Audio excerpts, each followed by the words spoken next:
अस्सलामुअलैकुम, सत श्री अकाल, नमस्कार दोस्तों, स्वागत है आप लोगों का यूएई के नंबर 1 हिंदी समाचार चैनल यूएई समाचार में। अगर आपने चैनल सब्सक्राइब नहीं किया है तो चैनल जरूर सब्सक्राइब करें, इससे आप तक पहुंचे आपकी खबरें आपके अपने यूएई के नंबर 1 हिंदी समाचार चैनल यूएई समाचार पे। यूएई की सबसे बड़ी लॉटरी बिग टिकट जिसका आज ड्रॉ था अबू धाबी में, ये जीता है एक अप्रवासी भारतीय जो कि पंजाब से हैं, श्री गुरप्रीत सिंह। इनको ऊपर वाले ने छप्पर फाड़ के 10 मिलियन दिराम दिए हैं जब इनका लकी टिकट 067757 निकाला गया। लकी ड्रॉ में 35 साल के गुरप्रीत सिंह महज 3 साल के थे जब ये शारजा में अपने परिवार के साथ में आए थे और इनके माता पिता अब रिटायर होकर चले गए हैं वापस पंजाब और इनकी मंशा है कि वापस उनको यहाँ लाया जाए। दुबई द्वारा नई लॉन्च की गई रिटायरमेंट प्लान के तहत तो इनको रिचर्ड ने कॉल किया अबू धाबी ड्यूटी फ्री के ऑफिस से, तो वाकई में इनको एक बार तो विश्वास नहीं हुआ और उनको लगा शायद कोई इनसे मजाक कर रहा है, क्योंकि नॉर्मली ड्रॉ का समय होता है शाम को 7 बजे, लेकिन इस बार ड्रॉ कर दिया गया दोपहर में। सबसे मजे की बात, अमूमन ये लोगों के साथ मिलकर टिकट लेते थे, लेकिन इस बार इन्होंने टिकट अपने आप यानी अकेले लिया। अगला बिग टिकट का ड्रॉ होगा अक्टूबर 3 तारीख को, जिसकी राशि है 12 मिलियन दिराम की और सितंबर 30 तारीख तक आप टिकट खरीद सकते हैं ऑनलाइन या अबू धाबी एयरपोर्ट पे। आज वाले ड्रॉ में दूसरे करोड़पति भी चयनित किए गए। ये एक बुल्गारिया के अप्रवासी नागरिक हैं, का नाम है तानिया वेटानोवा। इन्होंने जीता है 1 मिलियन दिराम का दूसरे नंबर का प्राइस। भारतीय क्रिकेट बोर्ड के अध्यक्ष और पूर्व भारतीय कप्तान श्री सौरव गांगुली ने थर्सडे को ऐलान किया शुक्रवार को पूरा आईपीएल का स्केड्यूल जारी किया जाएगा। हालांकि काफी देर हो चुकी है, पूरा स्केड्यूल बना लिया गया है, जानकारी दी सौरव गांगुली ने। आशंका है कि ओपनिंग मैच मुंबई इंडियंस और पिछले साल के runners up Chennai super king के बीच में सितंबर 19 तारीख को खेला जाएगा। इस सुपर किंग के 13 मेंबर कोविड पॉजिटिव टेस्ट किए गए थे पिछले महीने और इसीलिए काफी गर्म था अटकलों का बाजार। और इसी के चलते आशंका जताई जा रही थी कि हो सकता है टूर्नामेंट शुरू करने में थोड़ी देरी हो, लेकिन बीसीसीआई के खजांची अरुण धूमल ने इसके ऊपर पर्दा डालते हुए कहा कि सब कुछ ठीक ठाक है और बिल्कुल तय समय पे होगा आईपीएल का टूर्नामेंट। दुबई के एमिरेट्स एयरलाइंस ने घोषणा की है कि वो 6 सितंबर से घाना की राजधानी अक्रा और आइवरी कोस्ट की राजधानी अबिजान के लिए उड़ानें शुरू करने जा रहा है। इन दोनों गंतव्यों के अलावा एमिरेट्स द्वारा अफ्रीका में सेवा की गई कुल संख्या 11 हो गई है। एयरलाइंस द्वारा जारी एक प्रेस विज्ञप्ति के अनुसार इससे सितंबर में एयरलाइंस के यात्री नेटवर्क की संख्या हो जाएगी टोटल 81, यानी 81 शहर को सीधा जोड़ेगा एमिरेट्स एयरलाइंस। तो दुनिया भर के ग्राहकों को दुबई के लिए और भी अधिक कनेक्शन प्रदान करता है। दुबई से अक्रा और अबिजान की उड़ानें सप्ताह में 3 बार संचालित होने वाली सेवाओं से जुड़ी होगी। में रहने वाली 10 साल की तिस्या पानीग्राही गई है यूएई के सबसे यंगेस्ट यानी सबसे कम उम्र की गोताखोर। उन्होंने सफलतापूर्वक पानी में 33 फीट नीचे डाइव लगाई फुजेरा में अगस्त 22 तारीख को, क्योंकि जरूरी थी उनके paddy junior open water scuba diving course के लिए। तिस्या के पिता जो कि खुद एक सर्टिफाइड पैडी स्कूबा डाइवर हैं और हमेशा से ही उन्हें प्रभावित किया तिस्सा पानीग्राही को जब अपने वीडियोस वो शेयर करते थे उनसे अंडर वाटर स्कूबा डाइविंग के। अब तिस्या को खुशी इस बात की है कि वो अपने पिता के साथ अब पानी में डाइविंग कर पाएगी। किसी ने सही कहा है कि अगर आप कुछ करने की ठान लें तो समय और उम्र आपके सामने बाधक नहीं बन सकती। अबू धाबी में सोमवार को है गैस सिलेंडर के धमाके से मरने वालों की संख्या कुल मिला के 3 हो गई है। धमाके में घायल होने के बाद श्रीलंकन के अप्रवासी नागरिक इंटेंसिव केयर यूनिट में भर्ती थे अस्पताल में। उनकी मृत्यु की पुष्टि की है श्रीलंका के दूतावास ने थर्सडे यानी गुरुवार को। के अलावा एक और श्रीलंकन अप्रवासी नागरिक गंभीर रूप से घायल हैं और अभी भर्ती हैं अस्पताल के गहन चिकित्सा कक्ष में। अब फिलीपींस के 8 अप्रवासी सिटीजन्स यानी नागरिक भी भर्ती हैं अबू धाबी के अलग अलग 2 अस्पतालों में। पिछले 24 घंटों में 614 नए केसेस निकल के आए हैं यूएई में कोरोना वायरस के। वहीं दूसरी तरफ 639 नई रिकवरीज भी देखने को मिली है। अच्छी खबर है कि पिछले 24 घंटों में एक भी मृत्यु दर्ज नहीं की गई है,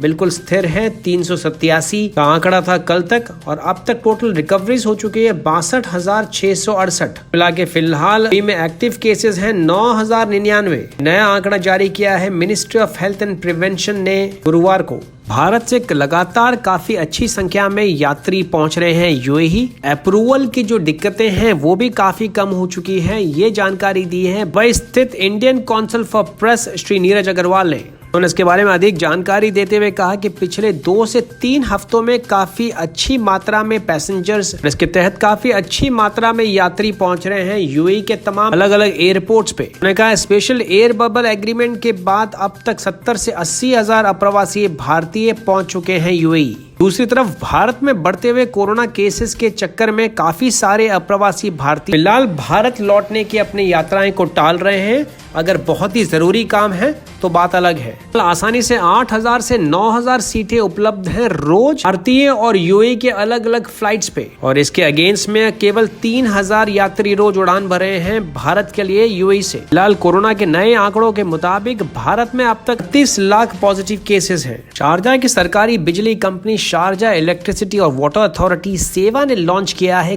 cooling mobile truck. Blue collar यानी कंस्ट्रक्शन फील्ड में काम करने वाले फील्ड वर्कर्स को गर्म मौसम से उत्पन्न हुई हीट स्ट्रोक से बचाने के लिए इन सारे ट्रक्स जो मोबाइल ट्रक्स होंगे इनमें 5 सेपरेट कूलिंग चैम्बर्स बनाए गए हैं जो कि बिल्कुल सुसज्जित है मिस्ट स्प्रेयर्स और हाइजीन और सैनिटाइजिंग टूल्स के साथ। स्प्रेयर्स यानी छोटे छोटे हवा में फेंके जाने वाले पानी के फव्वारे जो कि बहुत ही हाइजीनिक यानी बहुत ही स्वास्थ्यवर्धक होंगे। जानकारी दी डॉक्टर राशिद अलीम जो कि चेयरमैन हैं Sharjah electricity and water authority के। शारजाह म्युनिसिपैलिटी ने छापेमारी करके तकरीबन 350 से भी ज्यादा इलीगल यानी गैर कानूनी तरीके से चलाए जाने वाले मार्केट्स पे छापेमारी करी है, जहाँ पे बड़ी संख्या में गैर कानूनी ढंग से चीजें बेची जा रही थी, जिसमें बहुत सारी चीजें डुप्लीकेट यानी कि काउंटरफिट प्रोडक्ट से के अलावा काफी सारे खाने पीने की चीजें भी यहाँ पे बेची जाती थी जो कि एक्सपायर यानी इनकी अवधि समाप्त हो गई थी। मुहिम के तहत 173 टन का खाना, फेक कॉस्मेटिक्स यानी डुप्लीकेट सौंदर्य संबंधित डुप्लीकेट प्रोडक्ट्स भी बेचे जाते थे। इन पर कार्रवाई करते हुए शारजाह म्युनिसिपैलिटी ने इन सारे सामानों को जब्त किया है और इनको जलाकर नष्ट करने का काम भी किया है। की जानकारी दी श्री थाबित अल तराइफी जो कि डायरेक्टर जनरल है शारजाह म्युनिसिपैलिटी के।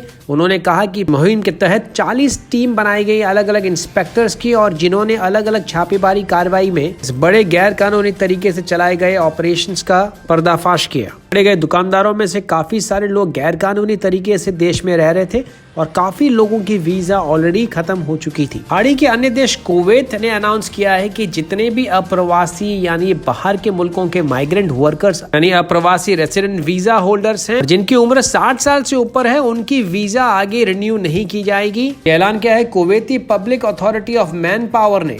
तमाम लोगों की जो संख्या है वो 68,318 के करीब बताई जा रही है सरकारी आंकड़ों के हिसाब से। सरकार पहले ही अनाउंस कर चुकी है कि जितने भी अप्रवासी रेसिडेंट वीजा होल्डर्स हैं उनकी संख्या कम की जाएगी। काफी सारे जॉब्स कुवैती नेशनल्स को मिलेंगे। दिरहम के अगेंस्ट में अलग अलग करेंसीज के भाव इस प्रकार रहे। गुरुवार को भारतीय रुपया 19.90 पैसे, पाकिस्तानी रुपीस 44.29 पैसे, बांग्लादेशी टका 22.32 पैसे, श्रीलंकन रुपीस 50.23 पैसे, नेपालीज रुपीस 31.29 पैसे। दोस्तों अगर आपने चैनल सब्सक्राइब नहीं किया है तो चैनल जरूर सब्सक्राइब करें, घंटी जरूर बजाएं जिससे आप तक पहुंचे यूएई के तमाम बड़े और मुख्य समाचार सबसे तेज और सबसे पहले। अगर आपको विजिट वीजा अप्लाई करनी है, फ्लाइट टिकट्स बुकिंग करनी है, और अगर आप दुबई आ रहे हैं जॉब की सर्च में और आपको यहाँ पे किसी भी किस्म के एकोमोडेशन की आवश्यकता है तो आप हमारे संपूर्ण पैकेज का फायदा उठा सकते हैं। उसकी जानकारी के लिए आप नीचे डिस्क्रिप्शन बॉक्स में दिए गए ईमेल एंड व्हाट्सएप नंबर पर संपर्क करें एंड हमारी टीम आपको सारी जानकारियां प्रोवाइड करेगी। इसके अलावा अगर आपका कोई भी क्वेश्चन है तो कमेंट बॉक्स में भी आप लिख सकते हैं, और अगर आप पहली बार ये न्यूज चैनल देख रहे हैं तो सब्सक्राइब करना ना भूलें, घंटी जरूर बजाएं जिससे आप तक पहुंचे यूएई के ताजा तरीन समाचार बिना किसी देरी के। तो मैं विजय चौधरी लेता हूं आपसे इजाजत। मैं मिलूंगा कल नए ताजा समाचारों के साथ। चैनल को सब्सक्राइब, लाइक और शेयर करना ना भूलें। कल फिर मुलाकात होगी नए ताजा तरीन समाचारों के साथ। तब तक रखें अपना ख्याल। सत श्री अकाल, मां सलामा, शबा खैर, नमस्कार।